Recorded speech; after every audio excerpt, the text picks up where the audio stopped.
un beau petit hidouche. Et puis après, on va reprendre notre page de Gemara. Notre page de Gemara est axée essentiellement sur les brachot et des récitations et des prières et des dictons qui ont été dits par nos chachamim, nos talmudistes, en terminant la prière, en terminant l'étude. Et le chapitre va se terminer sur ça avec encore un petit point halachique. Et on aura terminé le second chapitre. Be'ezrat Hashem. Est-ce qu'on le terminera aujourd'hui? On ne sait pas. Nous, on avance, on plonge dans le Yam Torah, Yam Talmud, dans la mer du Talmud. Et après, on verra. Comme ça, on va mettre le tuba, on va nager, on va voir les Hidushim. Les Hidushim. Alors, on a avec nous, il y a Rabbi Shalom Bar Shishat qui s'est connecté avec nous. Baruch Haba, Beshem Hashem. Alors, Baruch Hamitza. Alors, il y a écrit comme ça. En fait, on venait tous Baruch Hanimtza chez soi. Parce qu'on est. Alors, il y a écrit comme ça. Yaakov Avinu va rencontrer. Va à la rencontre de son frère. Plutôt, c'est Esav qui vient à sa rencontre pour le tuer. Quoi. Il vient pour le tuer. Et il va, à un moment, il va avoir peur. Vaïra, Vaïtzer Loméod. Il a peur. Et pourquoi il a peur? Mais le bon Dieu lui a dit qu'il allait le protéger.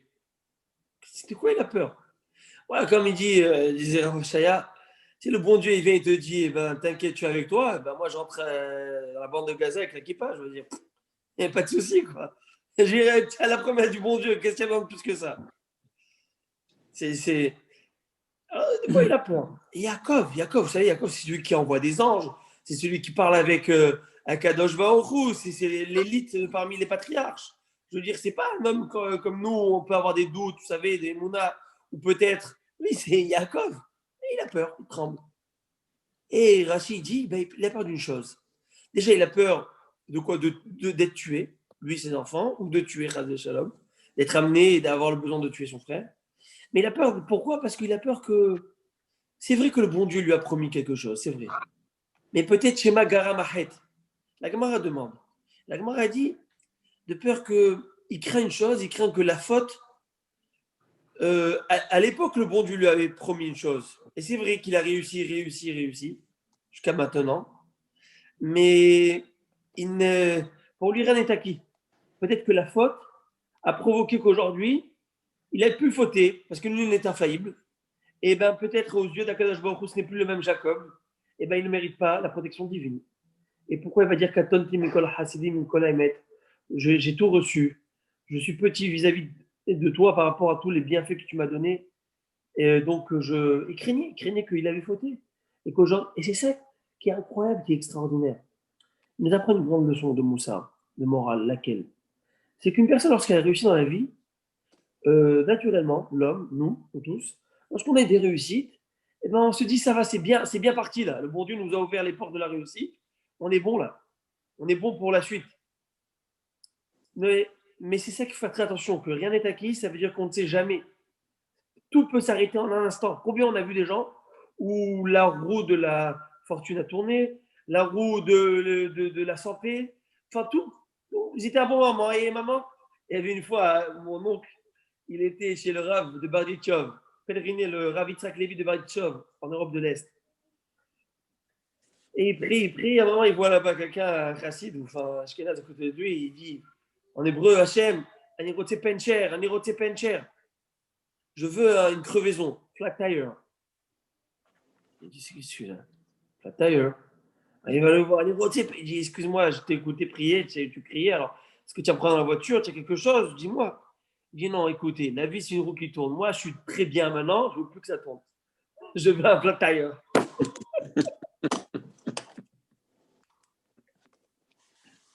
Alors, Yaakov nous apprend une chose. Jamais se tenir sur ses acquis. Tu as pris, remercié, loue Hachem, et pense que cette situation peut être éphémère. Et donc, remercie, demande encore. Le juif, vous connaissez cet enfant juif qui est avec sa mère. Et il y a une personne âgée qui lui donne un chocolat à cet enfant. Alors, la mère, elle dit à son fils, qu'est-ce qu'on dit? Eh ben, il va dire encore.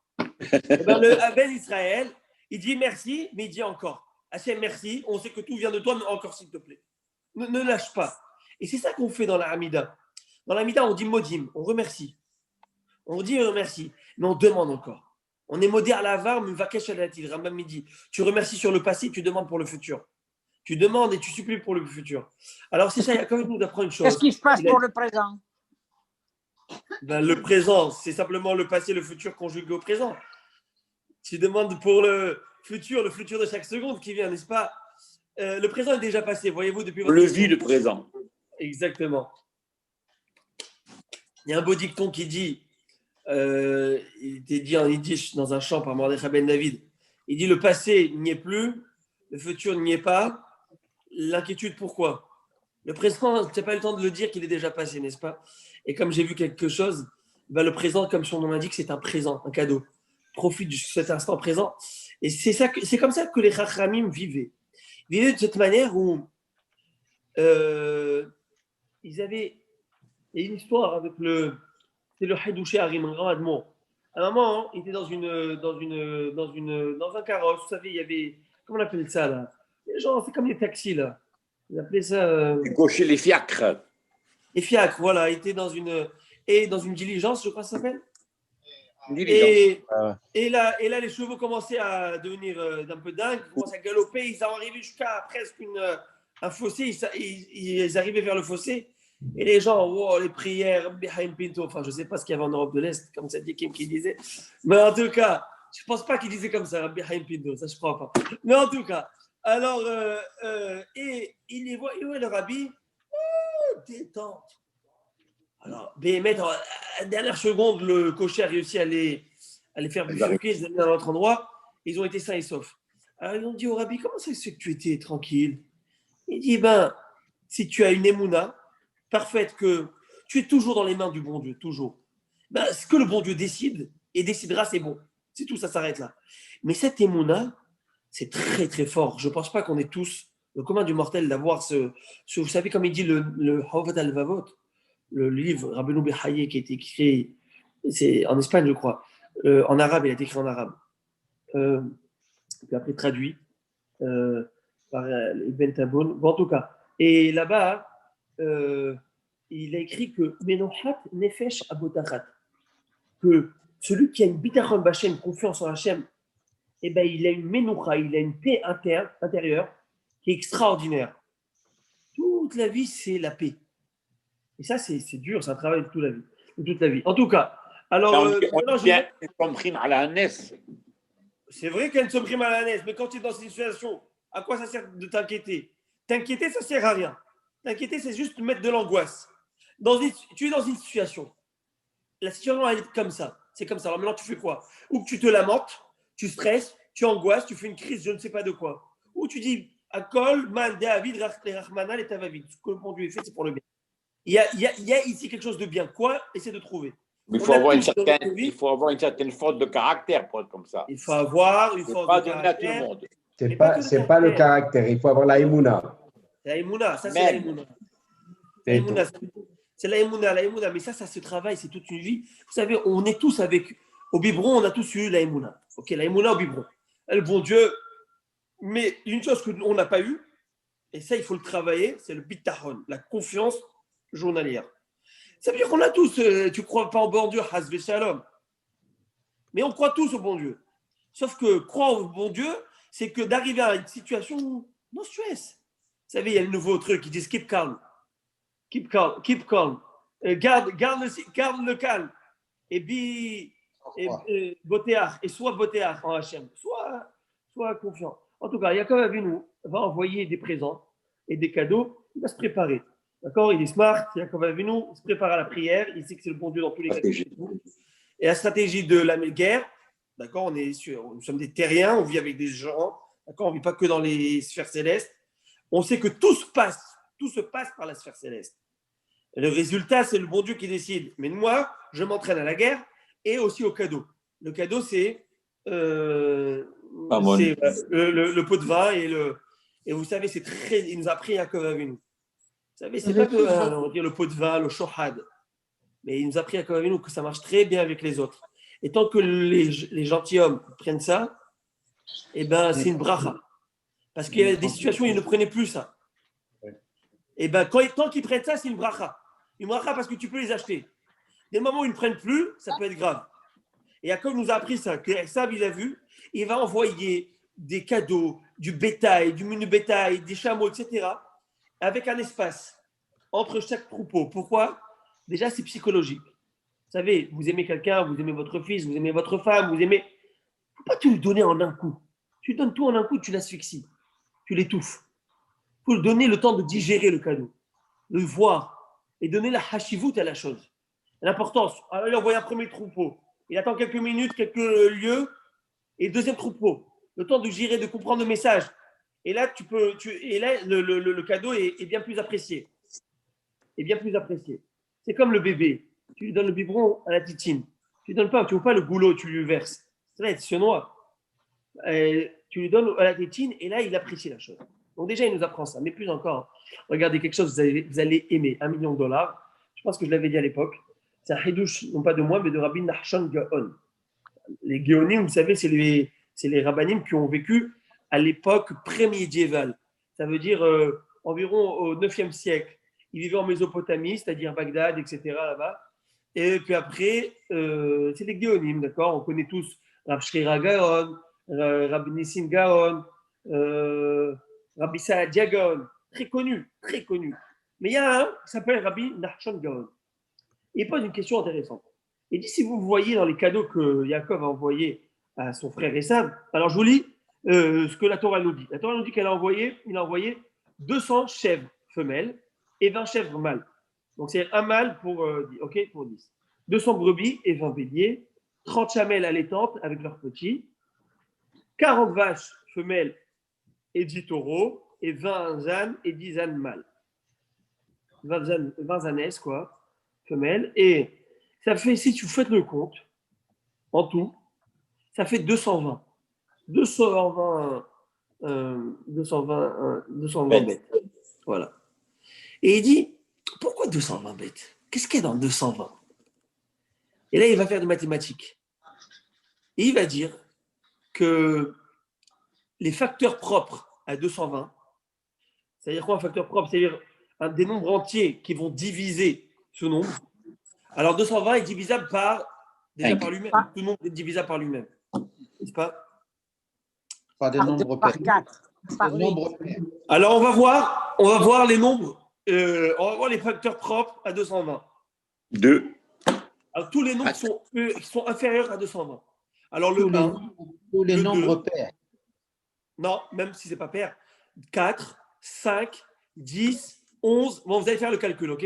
20, 22, 44, 55. Et bien sûr 110. 284. Et bien sûr 110. Ah, Hazak moi j'ai tout de la tête. Bon, en tout cas, et qu'est-ce qui se passe? Et il dit, ce chiffre-là, si vous prenez ce chiffre, ces chiffres que je viens de vous donner, vous additionnez ces facteurs, vous tombez à 284. Vous tombez à 284.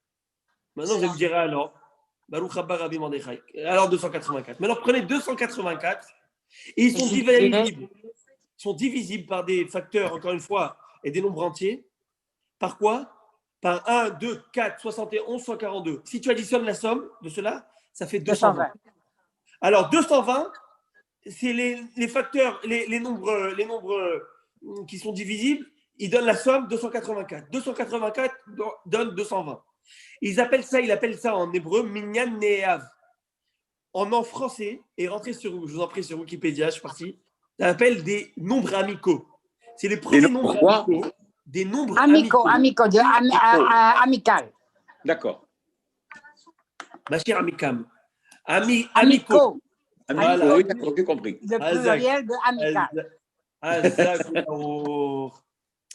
Alors, et il explique pourquoi c'est les seuls premiers nombres qui commencent comme ça. Il fallait avoir une machine, une calculatrice pour connaître tout ça. Maintenant, il explique qu'il y avait un minhag, une coutume à l'époque.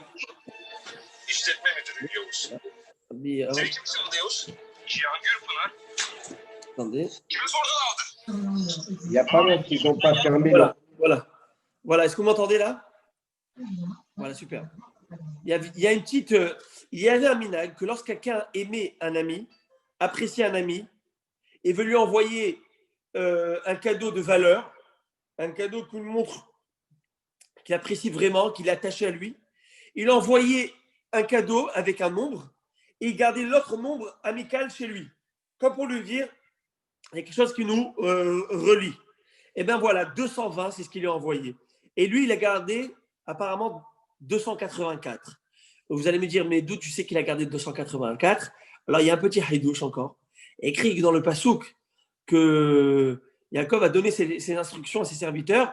Il va leur dire, dans le Passouk comme ça, je vous lis, Akaper apanav, mincha olechet lefanai. Je vais l'apaiser avec les mincha, avec les cadeaux, les dons qui me précèdent. Donc, celles qui sont venus. Akapera, l'apaiser. Akapera, ça peut se diviser en deux. Ach, pera. Ach, vous connaissez tous ce terme. Ve'aïta ach sameach. Ach, tu ne seras seulement. Ach, c'est un terme dans le Talmud. Le Talmud appelle ça un terme restrictif. C'est pour soustraire quelque chose. C'est une soustraction de quelque chose. Par exemple, tu seras ach sameach, tu ne seras que joyeux et pas autre chose, pas malheureux et pas autre chose. En tout cas, ach, c'est pour réduire quelque chose.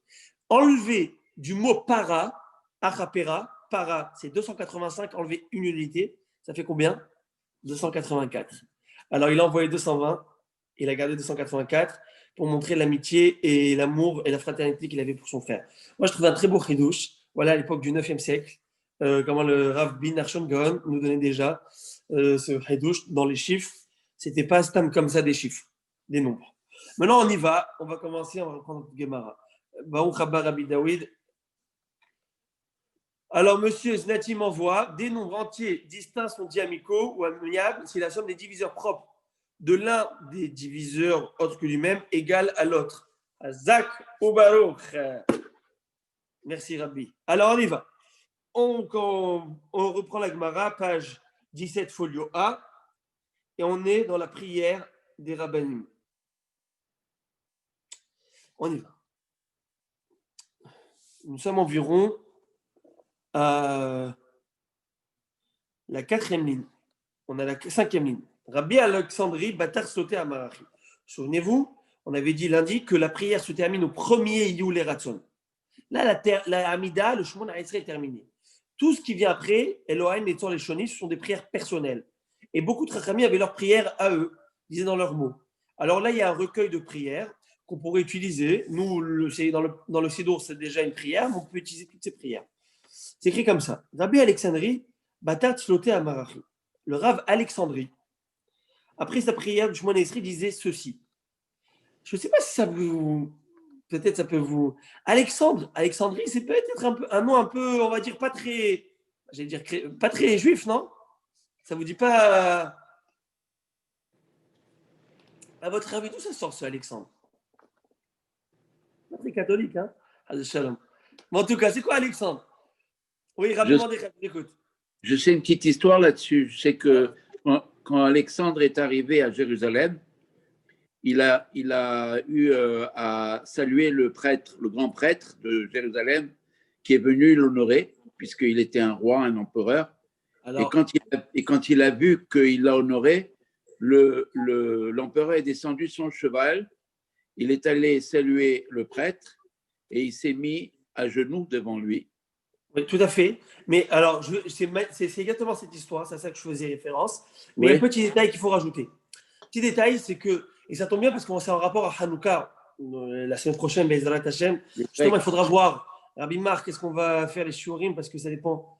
Je sais que le gouvernement Legault interdit les rassemblements, mais bon. Bon, en tout cas, on verra. On verra par rapport au shiurim de Hanouka, pourquoi pas. L'idée, elle est comme ça. C'est qu'il y avait donc la Grèce, connu Alexandre le Grand, ce grand roi, qui a conquis le monde entier, le monde connu de l'époque. Il est arrivé jusqu'en Asie, etc. Et à un moment, il va dire, je vais venir à Jérusalem, cette ville qui est paraît-il, une grande forteresse, etc. Il arrive, avec toute son armée, et Shimon HaTzadik, qui était le prêtre de l'époque, le Kohen Gadol. Shimon HaTzadik, c'était un des gens de Anshe Knesset Agdola. Il a été Meshamesh Bekiuna Gdola Shmonim Shana. Il était pendant 80 ans grand prêtre. Vous savez dire quoi, 80 ans? C'est-à-dire qu'il est rentré 80 fois au Kodesh HaKodashim sans décéder. Parce que vous le savez que celui qui est rentré dans le Saint des Saints ayant une mauvaise pensée, c'est pour lui. Et lui, il rentrait. Shimon Hatzadik, c'était le top. Maintenant, Shimon, il entend que Alexandre le Grand arrive. Il se dit, c'est fini. Il va prendre tous les Kohanim avec lui, se mettre en blanc, avec des torches. Et lui, avec les habits du Kohen Gadol, il va aller à la rencontre d'Alexandre en pleine nuit. Et Alexandre voit ce magnifique. C'était féerique ce qui se passait. Ces hommes-là. À un moment, il approche. Imaginez-vous, mettez-vous dans le contexte, ok? Alexandre le Grand, le roi, le king of the world, il arrive. Et là, il voit un juif, il voit un prêtre, avec toute son armée, ses fantassiens, ses cavaliers, ses généraux, ce que vous voulez. Il descend de son cheval, il se met à genoux, il se prosterne devant Shimon Hatzadik. Invraisemblable, mais vrai. C'est pas des fake news, c'est vrai. Hein. Alors maintenant, qu'est-ce qui se passe? Il voit ça, et pourquoi il fait ça? Pourquoi il se prosterne? Il ne le connaît pas, il n'y avait pas Instagram ou WhatsApp. Il dit, cet homme-là, chaque fois que je dois conquérir, je dois faire une guerre, chaque fois avant la guerre, je vois l'image de cette personne, lui, exactement lui, en train de me donner le message que je vais gagner la guerre. Et c'est grâce à lui que je gagne la guerre. C'est lui qui me vient me... Et bien il dit, oui monsieur, tu as raison. Je prie dans le Beth Amikdash, non pas que pour nous, peuple juif, mais pour toutes les nations. Et vous, qui est maître aujourd'hui, qui est empereur, etc. Et je prie vraiment pour vous. Et bien il était tellement fier, c'est qu'il va il va être reconnaissant, il va exonérer d'impôts pendant 3 ans tout le Ham Israël. On va se lier d'amitié avec ces Grecs, et malheureusement, c'est à ce moment-là que la Grèce va commencer à instiller dans le Ham Israël petit à petit, génération par génération, toute l'idéologie grecque, Aristote, etc. Mais il était tellement content de cet accueil que lui a fait Shimon Hatzadik et de cette amitié qu'ils ont liée entre eux. Il lui a proposé de mettre un buste, une idole de lui, vous savez si ça se faisait, à son effigie dans le Beth Amikdash, dans le sein, parce qu'il offrait que dans le palais, dans le grand Beth Amikdash. Alors il va lui dire, Shimon Hatzadik, il ne faudrait pas le vexer. Quand tu ne mets pas d'idole ou de statue dans le Beth Amikdash, c'est contre notre loi, vous le savez très bien. Il n'y a pas de pécelle, il n'y a rien, aucune forme. On ne s'attache pas à des formes. Alors vous allez me poser la question, pourquoi les kérouvim, les chérubins? Très bonne question. Mais on revient maintenant à l'histoire. Et bien il va lui dire, mais que tu saches, aujourd'hui, cette année, tous les enfants qui vont naître, les garçons, ils vont s'appeler Alexandre pour te donner gloire, pour te donner gloire. Ah, c'est incroyable. Et donc, d'où vient ce nom maintenant? Voilà. Alors, me demande Rabbi Marco, il y a toujours des gagnants et des perdants dans l'histoire, dans les guerres. Alors, il a bien perdu, il a bien prié. Vous savez, nous, on est toujours du côté des gagnants. Mais l'idée, elle est qu'en fait, il prie pour le shalom surtout. Je prie pour le shalom. Je prie pour le shalom à Malchut. Le shalom de la royauté. C'était lui le grand roi de l'époque. Mais vous savez, il était un peu... Il faisait des choses, L'Agma raconte. Qu'une fois, il est arrivé... vous permettez que je joue une petite parenthèse, vous permettez, oui. L'Agma raconte qu'une fois, il est arrivé dans un endroit, plusieurs fois, L'Agma appelle Afrikia, l'Afrique. Africa, c'est l'Afrique, j'imagine. Dans des endroits là-bas, des tribus, je ne sais. Maman, il a rencontré un roi. Il lui a dit, il a dit, j'ai entendu que vous êtes très intelligent. J'aurais voulu voir un de vos jugements. Vous connaissez cette histoire. Il a dit, alors il est dit avec plaisir. Il a assis le roi Alexandre avec lui. Et là, il y a 2 personnes qui arrivent. Personne qui vient et qui lui dit, monsieur, j'ai un problème. Il dit, quel est le problème? Il dit, voilà, j'ai acheté un terrain à un tel et j'ai creusé et j'ai trouvé un trésor. Ce trésor ne m'appartient pas, il lui appartient à lui. Je vais te donner, je ne sais pas moi, Yaakov et Yaakov et Yitzhak. Et Yitzhak lui dit, mais pas du tout, moi je t'ai vendu le terrain, je ne savais pas qu'il y avait un trésor, je t'ai vendu, il est à toi. Il voit ça, le roi il décide, il dit, est-ce que tu as un garçon? Il dit, oui, est-ce que tu as une fille? Oui. Ils sont à l'âge de se marier? Oui. Mariez-les ensemble et donnez-leur le cadeau, le trésor comme d'hab. Magnifique. Alexandre, il voit ça, c'est incroyable, il se retourne, il lui dit, toi, votre Altesse, monsieur Alexandre, qu'est-ce que vous aurez fait chez vous? Il dit, moi, ça, je décapite les 2, je prends le trésor. Ça fait rire, mais j'ai envie de pleurer. Et la Gemara, elle dit, qui lui a posé la question, il lui a dit, dites-moi, est-ce que le soleil brille chez vous? Le soleil brille chez vous? dans vos contrées? Il dit certainement. Et il dit, bah, s'il brille, j'imagine que ce n'est pas pour le mérite des hommes comme vous, plutôt des animaux. C'est pour les animaux qu'il brille, mais pas pour vous. Et il lui a dit, ce fameux passouk, Adam ou Behema, Toshi Hashem. Adam ou Behema, Toshi Hashem. Adam ou Behema, Toshi Hashem. Parfois, l'homme est sauvé grâce à la Behema, à l'animal, qui lui ne fait pas d'erreur avec la conscience et d'avérote avec. En tout cas. Alors bon, alors maintenant, ce rabbi Alexandre faisait une prière incroyable. Et je vais vous la lire. 2 prières très connues. Prières assez connues de lui. Première prière.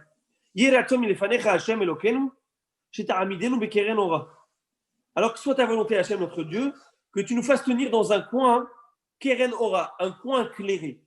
Et que tu ne nous mettes pas dans un coin obscur. Alors, c'est quoi l'histoire de coin? Alors, il explique le Maharsha que le coin, lorsqu'on est acculé à un coin, eh bien, on ne peut pas bouger.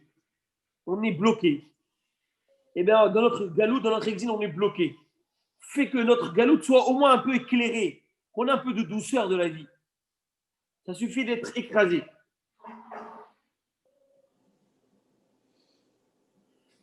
C'est-à-dire qu'Hachem nous protège de toute souffrance. Valide veli benu, et que nos cœurs ne soient pas peinés. Valide hachechou enenu, ni nos yeux obscurcis. Ikade amre. Il y en a qui disent Aravamuna matzlela. En fait, cette prière, ce n'était pas Rabbi Alexandre qui disait, c'était Ravamuna. Mais Rabbi Alexandrie, après sa prière, il disait une autre prière. Et là, c'est une magnifique prière. Je vous la dire. Ribon Aolamim, maître du monde. Maître Aolamim, maître des mondes. Pas Olam, Aolamim. Des mondes. Il est révélé et connu devant toi. Chez Retzonenu, la Asod Retzonecha, que notre volonté est d'accomplir ta volonté. Hachem, tu sais que nous, on veut faire que ta volonté. Tu le sais, ça. Mais c'est qui nous empêche d'accomplir ta volonté? C'est Or Shebaïssa, le levain dans la pâte. Veshiboud Malchuyot et notre soumission au Malchuyot, au pouvoir étranger. Et Eratom il est fanecha, que soit ta volonté Hachem, que tu nous sauves de leurs mains, et que nous revenions à accomplir tes mitzvot avec, et ta volonté avec un cœur entier. Amen. Ok. Qu'est-ce que ça veut dire? Il dit, Hachem, tu sais que nous, on veut faire ta volonté. Ce qui nous dérange, c'est le levain dans la pâte. C'est quoi le levain? Le hametz. C'est quoi le hametz? C'est le yetzerara. Le yetzerara, c'est quoi? C'est la gava. Ce pain-là a le même poids. Un, c'est une matzah. Un, c'est un pain levé qui a pris de l'air, du volume. L'homme ne faute que parce qu'il pense qu'il mérite d'avoir, qu'il est indépendant, qu'il a le droit de. Mais si tu comprends que ta vie, tu la dois à Hachem, c'est lui qui te donne, d'où tu as d'où tu as cette gava? La avéra, la faute, n'est que le résultat de la gava. Une personne qui n'a pas de gava, on faute tous, mais ça provient d'une gava, parce qu'on se pense indépendant. Ça va, pas big deal. Ça va. Allô, tu es sérieux ou quoi? Et aussi, chez Boulman Khouyot, on a ici comment on appelle ça, la corde au cou à cause de cet exil. Cet exil. Mais quoi cet exil? Nous, on a une culture extraordinaire qui s'appelle la Torah, patrimoine ancestral, qui est pur et sainte Torah. Mais on est aimé, malheureusement, Hachem, c'est toi qui nous a mis dans cet exil. Eh bien, nous sommes des éponges, on absorbe des cultures, on absorbe des chants, on absorbe des idées, on absorbe des. Qu'est-ce que tu veux? Nous sommes des hommes, et l'homme est influençable. Eh bien, tu nous as mis dans cette situation à Kadosh Baruch Hu. Alors, s'il te plaît, ferme les yeux un petit peu. Ouais. Tu sais que notre volonté, mais dans le fort intérieur de chaque Ben Israël, la seule volonté, c'est de te faire plaisir. Ça, tu le sais. Et ça, tu le sais, Kadosh Baruch Hu. On avance. Rava Batak Sloté Amarachi. Rav Malkiel, pourquoi parler du levain? Le levain est nécessaire pour le pain, pour lever le pain. Et le pain, c'était une nourriture sur laquelle on fait une prière. Tout à fait. Le levain, je vais expliquer en fait. Le pain, le levain, en fait, le levain, ce n'est pas mangeable, n'est pas comestible, il faut le savoir. Le levain sert à lever les pâtes. C'est un produit qu'on met, d'accord? Aujourd'hui, il est chimique, enfin, il est fait facilement, la levure. Mais de base, c'était de la pâte fermentée. Et après, on prenait ce pain mère, cette pâte mère qu'on mettait, qu'on mélangeait à d'autres. OK. Le levain sert à faire lever. Alors, vous allez poser cette question. Et le Radbaz, Rabbi David Ben Zimra, pose cette question. Il dit, attendez. Si le Hametz, le levain, c'est le Hametz. Et le Hametz, c'est le Yeterara, le symbole de la Gava, de l'orgueil, du Yeterara. Pourquoi toute l'année on le mange bien la baguette? On la mange et c'est un délice. Je veux dire, on ne se gêne pas. On mange croissant et toutes les hametz possibles et inimaginables. Mais Pessah, le Ashkadosh Baruch il fait, mais quoi? Il fait la guerre aux hametz. Mais quoi? Anti-hametz? Mais partout, on le brûle. Il ne faut pas qu'on en ait. Hachem, nous. Si on trouve du hametz à la maison, alors là, pourquoi? Alors le rabbi David Ben Zimra, il est arrivé à cette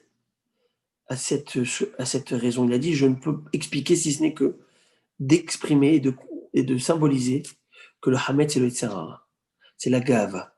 C'est ce qui monte, qui lève une chose. Elle va me dire alors, la Gava, le Yetzirah est bon. Est bon. J'explique c'est quoi est bon, le Yetzirah. Le Yetzirah, c'est bon parce que on se sert de notre corps bestial, animal, pour servir le bon Dieu. On va manger pour le bon Dieu, pour avoir des forces pour le servir, etc., etc. On n'est pas des anges. Donc le Yetzirah, c'est l'ustensile pour pouvoir servir Hachem. Il le faut, mais il faut le driver. C'est comme le cavalier et le cheval. C'est qui dirige qui? Si, au moment d'une intersection, le cheval, c'est lui qui décide où aller, lorsqu'il a un dilemme, et le cavalier n'arrive pas à prendre les rênes, eh bien, on dira qu'en fait, le cavalier n'est pas cavalier, c'est plutôt le cheval qui est lui dirigeant.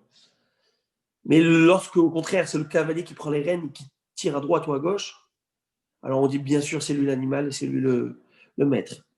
Le Yetzirah, c'est le cheval. Il nous amène à bon port, mais nous, on doit le diriger. On doit utiliser ses forces. Maintenant, pendant 7 jours dans l'année, 8 jours de Pessah, on fait le test. C'est un examen. Un examen. Examen où tu enlèves tout, tu es en train de devenir maître de toi d'abord. Sans cheval, sans rien. Tu apprends à être ta personne. C'est qui toi?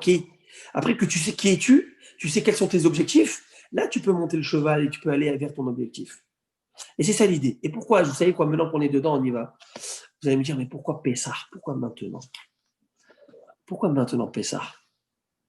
Alors je vais vous dire un haïdouche du Rav Lopian, une perle, trop beau. Je vous avais donné ce haïdouche à l'époque de je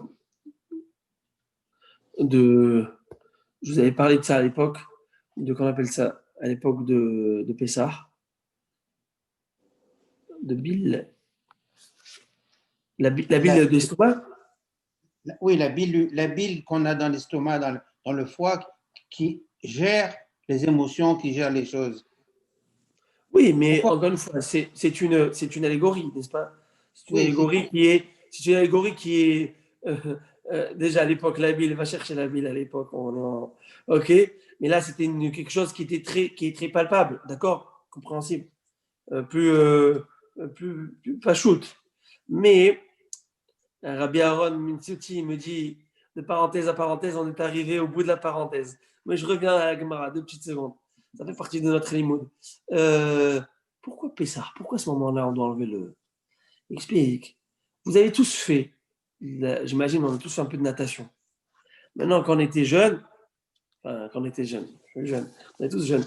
Mais on est tous fait, vous savez, ce petit concours, on met la tête sous l'eau, on fait de l'apnée, qui reste le plus longtemps sous l'eau. Allez, 1 minute. Tu sors, tu prends un bon bol d'air. Vous savez, l'apnée. Comment ça se fait que on peut rester 1 minute, 2 minutes sous l'eau? Un enfant, lorsqu'il naît, on attend qu'il pleure. On est dans le stress. Le bébé, la sage-femme, elle est là à attendre. Est-ce qu'il va pleurer? S'il pleure, signe qu'il respire, signe que l'oxygène monte. Sinon, il peut avoir des choses très graves. Et pourquoi lui, il va 2 minutes sous l'eau, il garde la respiration, machin mouchkil. Et ouais, l'autre, on est dans le stress, pas une demi-seconde sans le pleur. Attention. Sinon, ça peut être irréversible. Ça peut avoir des dégâts au cerveau. Il dit, c'est très simple. Ils disent, là, le cerveau, là, l'enfant n'est pas encore formé. Là, c'est un homme formé. C'est pas chaud. L'homme Israël, il est à son état embryonnaire à la sortie d'Égypte. C'est l'homme Israël. Il commence à sortir, à découvrir le bon Dieu. Là, il n'y a pas le droit, etc. 8 jours, on ne met pas de vaccination, de trucs. On attend qu'il naisse. On ne veut pas rentrer de virus. Laisse-le lui créer ses anticorps. Après, tu commences à faire des petites vaccinations. Mais laisse-le créer un peu ses anticorps. C'est ça l'idée. Alors, 7 jours où l'homme Israël commence à naître. Fais ça. La naissance du homme Israël. Laisse-le sans Yetzerara. Il n'y a pas de place à Yetzerara. Après Yetzerara, tu vas le diriger parce que tu sais que tu as les forces et tu as les bagages pour. Et maintenant, on y va. Rava Batak Sloté Amarachi. Rava, après sa prière de Shmona Esrei, disait ainsi Elohai. Alors là, c'est une magnifique prière. Et vous allez me dire que ça vous dit quelque chose, cette prière. Alors, ouvrez bien, je vous en prie, vos oreilles et regardez. Celui qui reconnaît cette prière, où est-ce qu'elle est? Chapeau. Elohai, mon Dieu. Avant que je sois formé, je ne méritais pas d'être formé. Et maintenant que j'ai été formé, eh ben, je ne mérite pas toujours. C'est comme si je n'avais pas été formé. C'est à Kippour. À la fin des Amidot, c'est de Kippour. Bravo. Afarani bihayai, je suis poussière dans ma vie. Kalva homer bemitiati, à plus forte raison dans ma mort. Areani lefanecha kikelim alebushon chlima. Je suis devant toi comme un contenant rempli de honte et d'humiliation. Yeratzom lefanecha Hashem Elohai, que soit ta volonté Hashem mon Dieu, shelo echtaod, que je ne faute plus. Uma shechatati lefanecha, mais ce que j'ai fauté devant toi, marek berachamecha rabim, que tu les fasses avec ta compassion. Avalo l'idée sourim v'holeim raïm, et pas avec des souffrances et des maladies graves. Hazé shalom. Et ceci était la prière du petit Rabbi Hanouna. Il y avait 2 Rabbi Hanouna le jour de Kippour. Et nous, on a pris ce minhag de faire ça le jour de Kippour. Vous avez vu non, combien de prières on a pris et qu'on voit, c'est d'ici la source qu'on le fait. Regardez cette prière. On va essayer d'expliquer. Je vous donnerai l'explication de mon maître mon père sur le marcha. Alors, déjà, qu'est-ce que ça veut dire ce qu'il dit ici? Il dit, où est-ce que c'est ça? Afarani behayai. On va voir, non, Mechila, avant ça. Il dit, j'aurais pas dû être formé. Je n'aurais pas dû. Ça ne m'est pas que je sois créé, en fait. Maintenant que j'ai été créé, c'est comme si je n'avais pas été créé. Je suis un contenant plein de honte, etc. Qu'est-ce que ça veut dire? Alors, on connaît, il y a une grande marloquette, une grande discussion, puis après, ils ont été tous d'accord. Entre Shammai et Hillel, Beth Shammai et Beth Hillel, une grande discussion qui a duré quelques temps. En fin de compte, ils sont arrivés à un point, un accord. Que l'homme, est-ce que l'homme aurait dû être créé ou pas? Est-ce que ça vaut la peine pour l'homme d'être créé ou pas? Alors, on va me dire, oui, c'est quoi cette discussion? Le bon Dieu l'a fait, il l'a fait. Mais est-ce que c'est rentable pour l'homme d'être créé? L'homme, pas aux yeux de Dieu, aux yeux de l'homme. Eh bien, ils sont arrivés que Kedai Noachlo Shelon Nivra. Il aurait fallu ne pas être créé. Pourquoi? Il explique comme ça. Nous avons 613 mitzvot de la Torah, 365 mitzvot négatives de ne pas faire et 248 mitzvot positives de faire. Quelles sont les chances de commettre une infraction par rapport aux chances de faire une bonne chose? Eh bien, on a plus de chances de faire une bêtise, 365 interdits, que d'être méritant de faire une bonne chose. Donc, on grandit dans ce monde déjà avec un handicap. Voilà, un handicap. Et maintenant, si je suis venu dans ce monde, est-ce pour ne pas faire ou est-ce pour faire? Si c'est pour ne pas faire, même avant d'être créé, je ne faisais rien. Donc, vaut mieux ne pas être créé si c'est pour ne pas faire. Donc, je suis surtout dans ce monde pour faire des choses, mais j'en fais pas assez. Alors, comme il dit ici, avant d'être formé, je n'aurais pas dû être. Et maintenant que je suis formé, et que je dois accomplir quand même donc les mitzvot, parce que si c'est pour ne pas faire des avérotes, ça vaut mieux ne pas être créé. J'en faisais pas avant d'être créé. Donc si j'étais créé, c'est pour faire au contraire des mitzvot. Mais là, je ne les fais pas bien. Alors à Kadosh Baruch Hu, et vous savez, dans Kippour, on rajoute des phrases magnifiques. J'aurais voulu te dire, Hachem, que je ne ferai plus. Mais je suis un homme fait de chair et de sang. Et le Yetzer, il est fait de feu. Il est fait de feu. J'ai peur de me prononcer, ne pas m'engager, ne pas le faire. Mais tu sais que moi, seule et unique chose, c'est faire ta volonté. Vous savez, ça me donne la chair de poule. Regardez quelle belle prière. On parle à Hachem. Il y a une discussion. Discuter avec Akadosh Baruch Hu, le roi du monde, 3 fois par jour.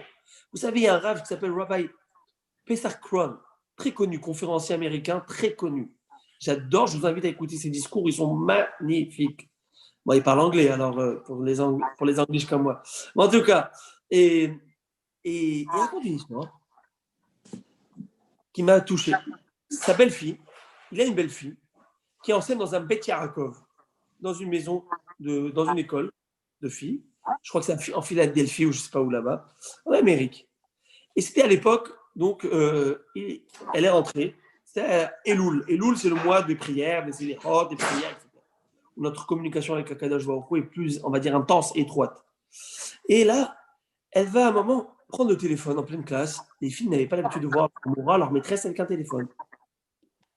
Et ils vont prendre donc elle va prendre le téléphone, elle rentre, elle appelle la Maison Blanche. Je sais pas, je pense que je vous ai raconté cette histoire. Elle appelle la Maison Blanche, on arrive à la Maison Blanche, et vous connaissez la réceptionniste, appuyez sur 1, 2, 3, 10, 7, vous connaissez là, tu fais la tour pour arriver à la bonne réceptionniste. À la fin, elle arrive à la réceptionniste, elle arrive à parler à quelqu'un, pas un robot. Elle parle à quelqu'un, il dit bonjour, voilà. Je suis citoyenne américaine et je suis ici avec 30 enfants, 30 élèves, citoyens américains, et voudrais parler avec, je crois qu'à l'époque c'était Barack Obama, avec le président Obama. Alors la dame à côté, elle fait un petit rire, quoi. Elle dit, attendez, j'ai pas compris, vous voulez parler avec le président? Il dit, oui, avec le président, tout à fait. Elle dit, écoutez, je pense pas que ça va être possible. Par contre, vous pouvez envoyer une lettre. Vous savez, il y a beaucoup de lettres qui vont à la Maison Blanche, et elles sont filtrées. Et non, on ne veut pas. On sait que ça prend des heures, des années pour que cette lettre lui arrive. On veut lui parler. Écoutez, je l'ai élu, on l'a élu, donc c'est une personne que je pense qu'on a le droit de lui parler. Et oui, vous avez le droit, mais regardez, laissez-moi un message, je vais essayer de transmettre. Je l'enverrai au cabinet aussi, vous savez comment c'est. Vous voyez que chacun qui appelle. À la fin, elle a raccroché. Elle dit merci, au revoir, je n'ai pas besoin. Elle a dit à ses filles devant elle, elle a dit regardez. Je veux parler au président américain. Président américain qui est président sur 300 millions de personnes. Nous l'avons élu. Allô? Quoi? C'est un homme. Oui, c'est un homme. Un homme. Nous l'avons élu par nos forces. Pardon. Et je ne demande qu'une. Vous êtes 30 citoyens ici, 30 personnes qui veulent simplement lui dire un petit mot. Vous ne pouvez pas lui parler. Vous n'avez pas la chance ni le mérite de lui parler. Là, vous allez parler au bon Dieu 3 fois par jour, le roi des rois, pas sur 1 million, pas sur 7 milliards de créatures, d'hommes, 7 milliards, 8 milliards, à part des milliards et des milliards de créatures. Vous imaginez, là, quel mérite vous avez, Ribono, Shalom? On a le mérite de parler au téléphone, c'est le téléphone rouge. On peut parler à Kadosh Baruch Hu 3 fois par jour. Et on oublie de parler, de verser notre cœur, Hachem. On parle comme des robots. Ribono, Shalom, il n'y a pas de réceptionniste là-haut. C'est Akadosh Baruch Hu qui est là. Et tu dois faire le bon numéro. Le bon numéro, c'est la kavana. C'est le cœur qui parle. Ça, c'est le bon numéro. Elohim, comment il écrit, Lev Nishbar Vinitke, Elohim Notivze. Un cœur brisé, Akadosh Baruch Hu ne pourra jamais repousser. Lorsque tu dis Akadosh Baruch Hu, il n'y a que toi, Hachem. Il n'y a que toi qui peux m'aider. Aide-moi, s'il te plaît. J'ai besoin de toi. J'ai besoin de santé. J'ai besoin de comprendre. J'ai besoin de tout comprendre. Je veux faire ta volonté. Je veux tout comprendre. Aide-moi, s'il te plaît, simplement à faire ça. C'est ça que je veux.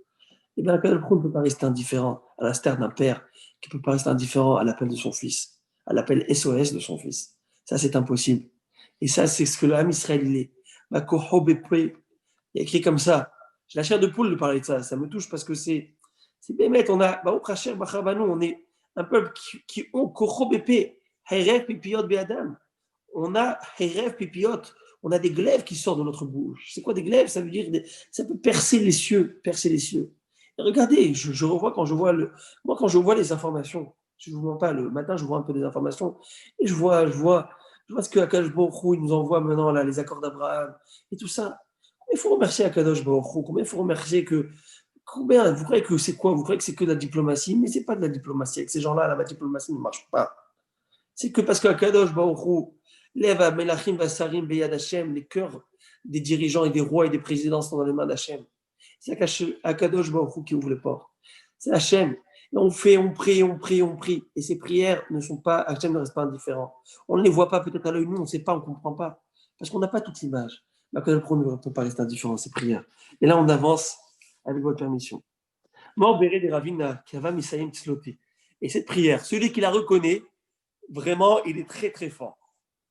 Mort Béré des Ravina a terminé sa prière de cette manière. Oui. C'est pour Marc. Alors on y va. Elohai, mon Dieu, Netzor Leshonim Mera, Visiftotai Midaber Mirma, Ulinkalelai Nafshi Tidom, Nafshi Kafar Kol Tiye. Elohai Netzor Leshonim Mera, c'est la fin de la Amida. L'Amida.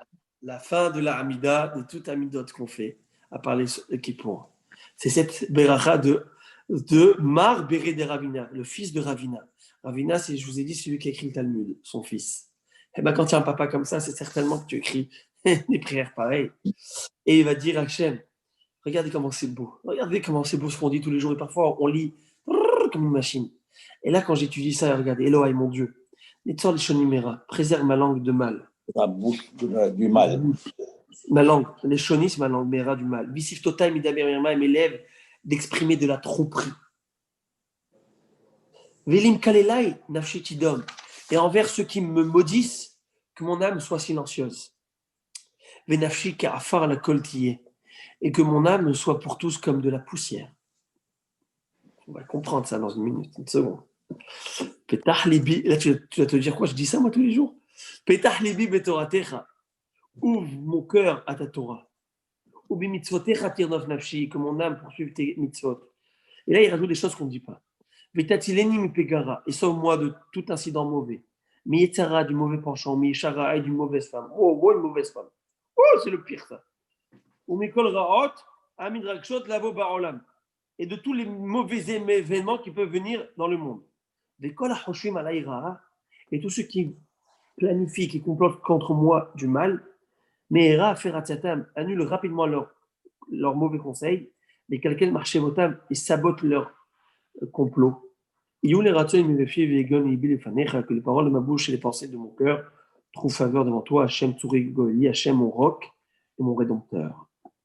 Ah, ça c'est la prière qu'on dit. Maintenant on va essayer de comprendre qu'est-ce que ça veut dire. J'ai compris, préserve ma bouche et ma langue de mal. J'ai compris tout ça. Donc ça veut dire que mon âme soit comme de la poussière. Ça veut dire, alors le Tosfot il donne une explication extraordinaire, beautiful. Il dit déjà, Ma'afar eno mekabel kalaya leolam. Facile à nettoyer. Comment? Tu dis facile à nettoyer. Alors, la poussière. On va expliquer la poussière. Au contraire, c'est exactement l'inverse. La poussière, c'est la terre. La poussière. Que, de la même manière que la terre restera toujours ad vitam aeternam, toute chose est biodégradable. Toute chose, un jour, il y a une fin. D'accord? Il va s'estomper, il va se terminer, ou là, un moment. Mais la terre est toujours là. La terre est là pour rester. Alors, de la même manière que la terre est là, que ma descendance soit toujours là et présente. Et qu'ils aient une longue vie. Toujours. Que mes enfants et mes petits-enfants. Plus encore. Et comment il a écrit? Hachem a dit à Abraham, Vaya zaracha karafar aret. Ta descendance sera comme la poussière de la. Ça, c'est ce que Tosfot nous dit. Tosafot. On peut dire aussi autre chose.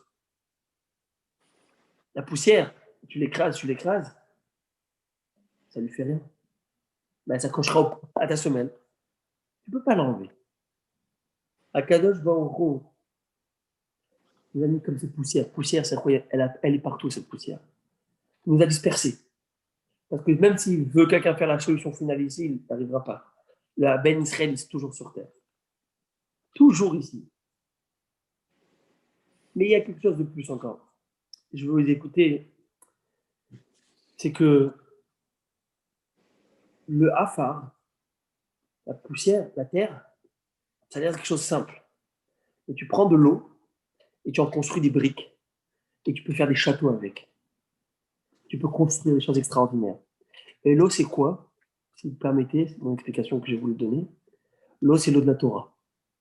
L'eau de la Torah. Parce que la Torah a été comparée à l'eau à l'eau de vie. Tu mets ça et tu fais ce mélange, un mélange qui est impossible. Tu ne peux pas aller, tu ne peux pas casser ce mélange. Et maintenant, je vais vous raconter une histoire magnifique. Je vous ai déjà raconté cette histoire. Veille de Kippour, Rabbi, c'est aussi la modestie. Je suis comme Anav. Anav, vous savez, quelqu'un qui est Anav, quelqu'un qui est Anav comme la poussière, qui est humble, que vous le sachiez, il restera toujours. Une personne qui est dure, qui est rigoureuse sur son kavod, eh ben, il va toujours avoir des confrontations, toujours avoir des problèmes. Quand quelqu'un est dur, eh ben, il n'est pas, comment dire, ils appellent ça en anglais, je crois, easy going. Ça va. Sois cool. Sois cool, arrête d'être trop. Chaque chose qu'on te dit, tu vas le prendre. Sois cool. Et lorsqu'une personne est cool, alors, eh ben, j'allais dire, son espérance de vie est plus longue, plus grande. Pourquoi?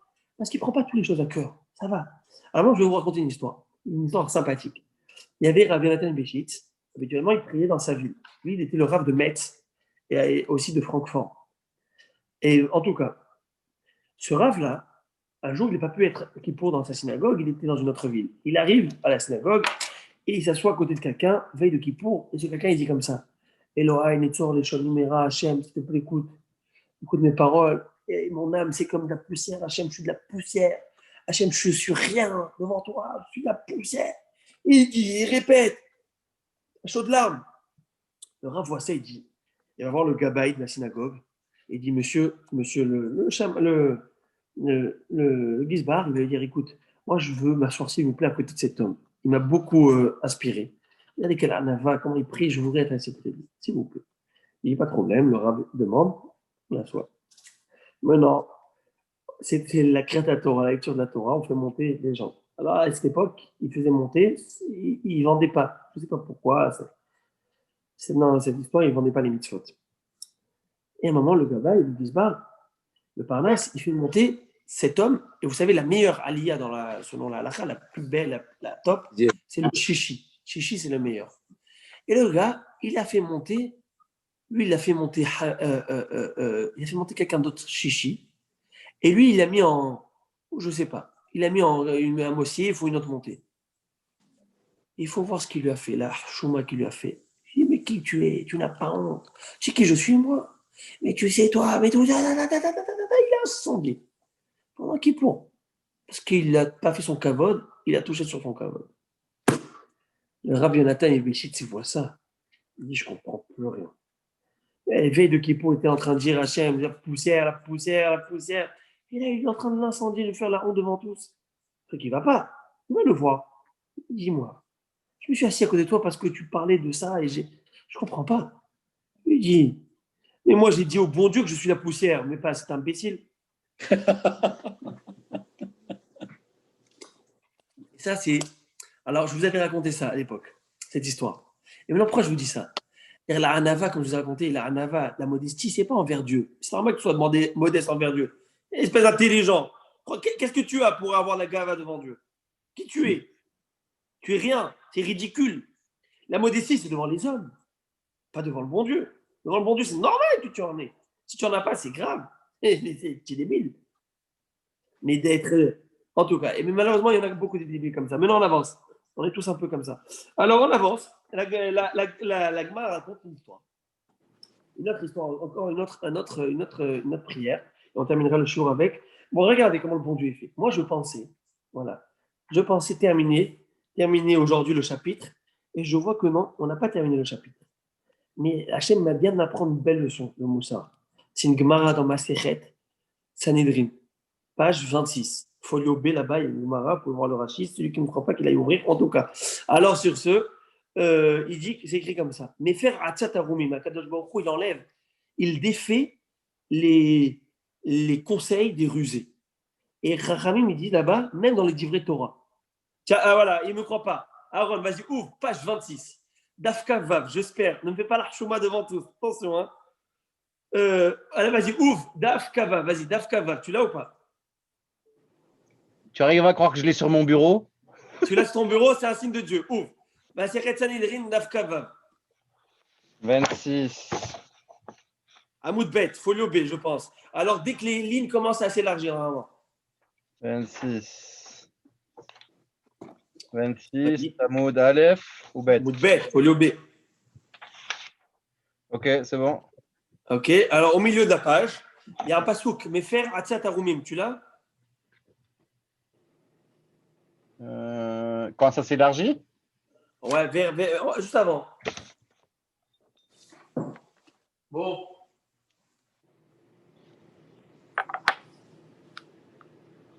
Euh, Faire Atzat Arumim. Vas-y, exactement, juste avant que ça s'élargisse. oui. Bravo. Tu l'as? Oui. Ouais, Vas-y. magnifique, merci. Alors, il est là-bas, et Rachi, regarde ce qu'il dit, Rachi. Ouais, je lis pas Rachi, alors ça va être difficile. Ah ouais. Alors, il te dit, Rachi, tu l'as. Mais faire Atzat Arumim, Hachem défait les idées des intelligents, celui qui se croit plus intelligent que le bon Dieu. Rachi dit, noten la mezonot, umvatel mahshevot minibat, shelo yomanichim otem la'asot toshia. Parfois, hein, à Kadosh Baruch, les gens, ils ont des idées, ils ont envie de faire, ils veulent faire des choses. Ils pensent qu'investir ici, c'est la bonne chose. Ça, pour la parnasse, etc. Hachem, il leur fait oublier ça. Parce que ça peut être une très mauvaise démarche, on va dire, de business. Une démarche, c'est pas un bon coup à faire. Financière. Voilà. Et là, la Shon Acher, deuxième version, Rachid donne. Marshava Shadam, Mechashem. Une pensée que l'homme pense, quoi? Kach vekach esse. Ainsi je vais faire.